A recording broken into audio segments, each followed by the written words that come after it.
দেখেন যারা সিঙ্গাপুর যাওয়ার প্ল্যান করতেছেন অথবা সিঙ্গাপুর অলরেডি আপনারা অনেক পথ পার হয়ে গেছেন বা অনেক জায়গায় টাকা মার খাইছেন বা অনেক ট্রেনিং করছেন, এই করছেন, সেই করছেন।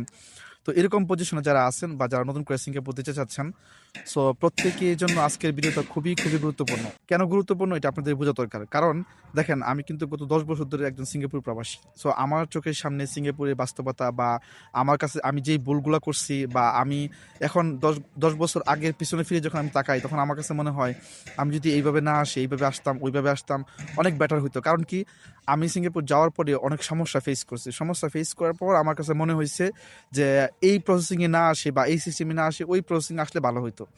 সো আমার অভিজ্ঞতাগুলো দেখেন আমি বাস্তবতা জীবনে প্রায় ১০ বছর কাটাই দিয়েছি সিঙ্গাপুর। সো আমার চোখের সামনে অনেক মানুষ বিপদে পড়তেছে, অনেক মানুষ ভালো পজিশনে গেছে।